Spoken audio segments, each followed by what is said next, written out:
Okay, welcome to the 2024 end of season closeout version of the garden tour.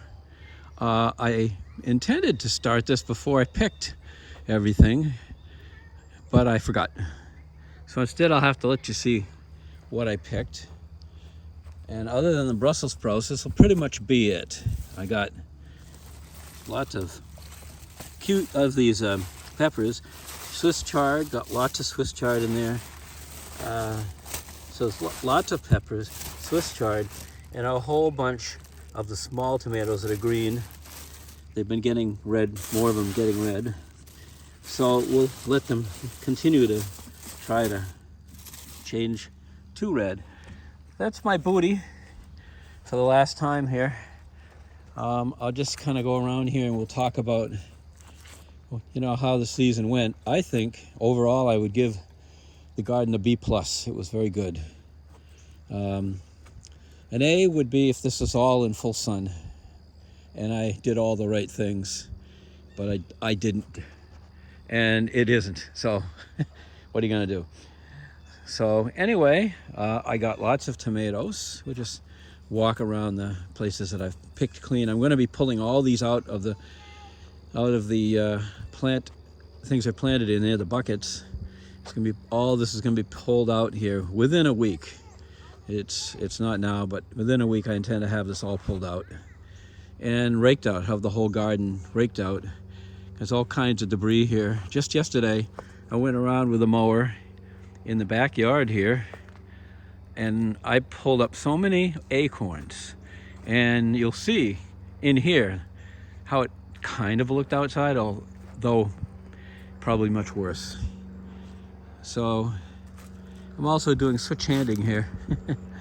So yeah, this is all the stuff that has gotten picked out, and there's going to be nothing going except the Brussels sprouts.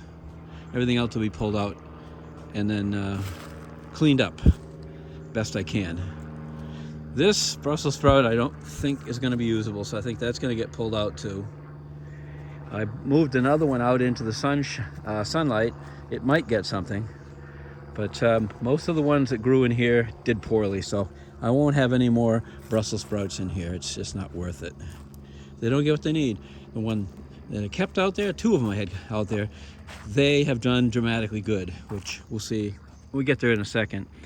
So that's what's here.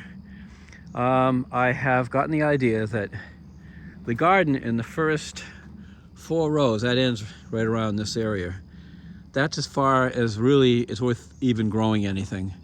So what I'm thinking is basically cutting the garden in half, right down there where that post is, pulling all of this wire out of here, and just having it go across this way. I get my finger in front of it this way, and it'll make a kind of a square, and that will be the garden as it's going to be. And then I'm going to take that fencing material, and I think it'll be more than enough to go around the little area that I've started out in the yard, and I think that's how things are going to go.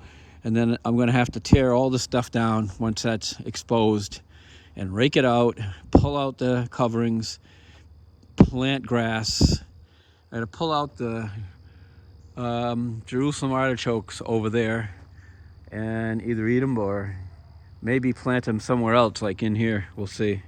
Could put it up here. And that's what's going to happen. So, and there's other things outside also that probably I'll want to move, dig out and move, that I had planted along the edge.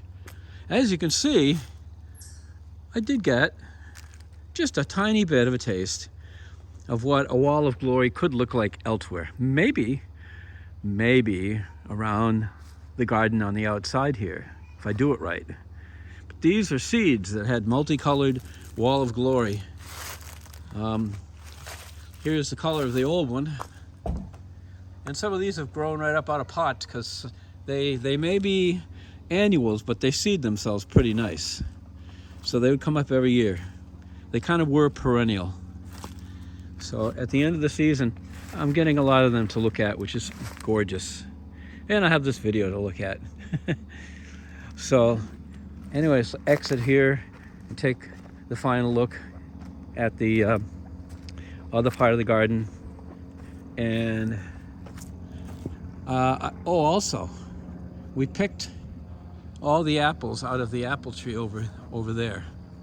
There's no more apples in that apple tree. So I can show you some of them inside, well, just actually outside in a little container here. I've already made a pie and some apple crisp. And there's still more left to do something else with. Plus, down the street was a tree, and they said I could pick all of their apples. I picked 2 buckets full, gave 1 to my neighbor here, and there's probably another bucket and a half I could pick. And each bucket is probably enough, done right, to make a pie and a half to 2 pies, or maybe more than 2. Okay, here's the Brussels sprout plant that I took out of the garden. I don't know if these will ever get big enough or nice enough to be worth it. We'll just see what happens. Brussels sprouts continue to grow, but all these here have also been, actually that's not the only one. This one here was also pulled out of the garden. This one was grown out here, but I think I put it too close to this one. Oh, these 2 actually, there's 2 there. And these Brussels sprout plants, oh, and yet here's another. So there's a bunch of them here. I had 12 of them total. Not 12, 6. But if you look in on these, you can see how much happier those plants are. They got big Brussels sprouts in there. Let's see if I can go over here. There we go. Hopefully you can see the Brussels sprouts growing on this. It's a big, healthy plant. It's got a lot on it. Both of them, there's 2 of them, one beside the other there. But then, oh, funny, just taking looks at things, I found some things I didn't pick. You never know where things are hiding. There's some squashes that could grow down here. I'll probably let these grow. I don't know if they'll grow into anything. There's also a Tromboncini trying to grow right down here. So I won't be pulling that out. So a couple squash plants will get a chance to remain. And I just spotted these 2. This one's got a hole in it, but I can salvage parts of it. And a pretty good sized one right here off the plant. So anyway, pop those off. So yeah, I got 1, 2, 3, 4, 5, 6. It actually counts out as more of these plants than I thought I bought, because they give you a 6-pack. All right, hosta plant is getting browned. Everything's getting brown now.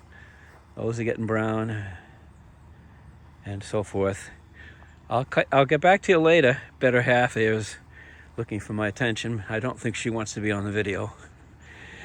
So this is what all this is look like in the fall. This reed grass has got to be cut to about a third or a quarter of what's here. These hostas, I don't know. I could keep them where they are, but things are growing together, so I have to prune them somewhere to keep these things apart.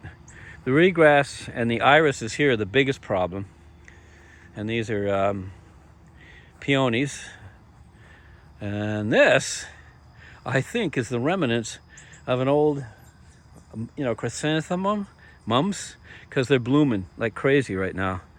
This has bloomed all summer long since we bought it at the nursery. It's a petunia. It has done incredible. I love those little pinwheel ones. This was done in by the deer. Oh dear. Another peony.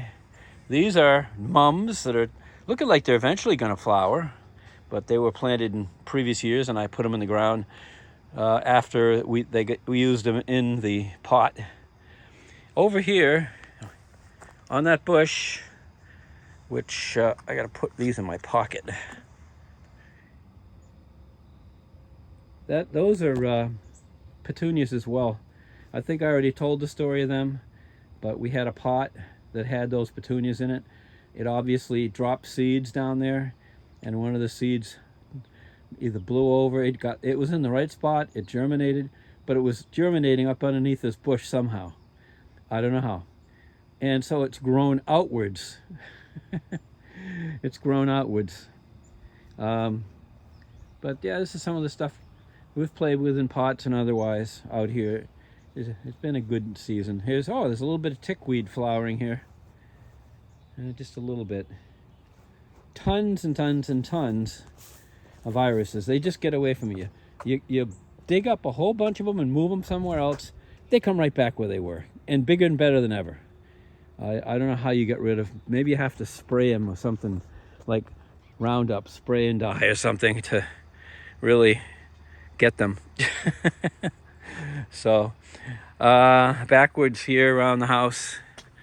I never used all this mulch, so that's gonna get stored in the shed. I got some crushed rock to put in though, assuming I have time for all this. Here's the shed, almost painted. This corner, I ran out of paint right there, or stain. And the backside, and I've only got this much room to paint that backside somehow, to stain it. But I'm gonna try. I just got a pint of it to hopefully do that. And this is Japanese wonder plant, Mirabilis.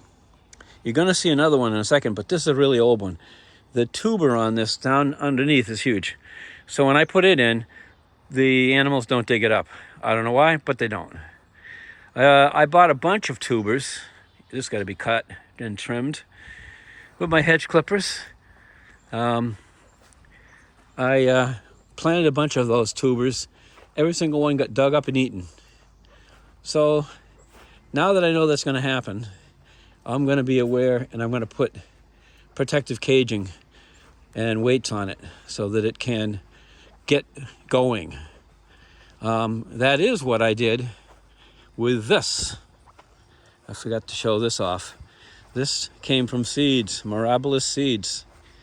And this looks like the other one did in the middle of the summer and beyond.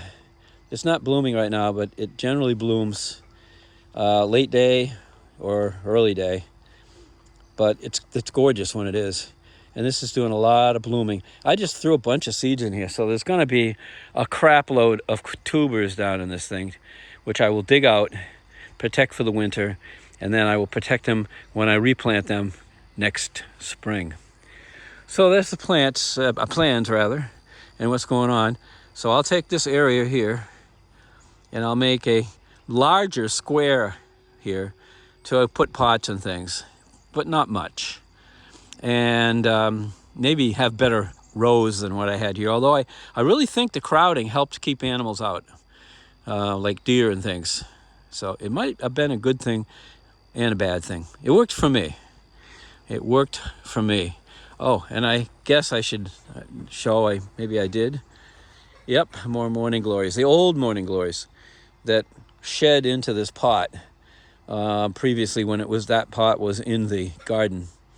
And seeds got in and germinated out here, and now I've got a little wall of morning glories here. There's a couple of pots that did that. There's a couple of them. Oh, there's another one. I've got several Trombocenes squashes trying to form. There's one there. There's one over here. Somehow I don't think it's going to make it because it's so late season. Just one night going down below freezing enough, boom, that's the end.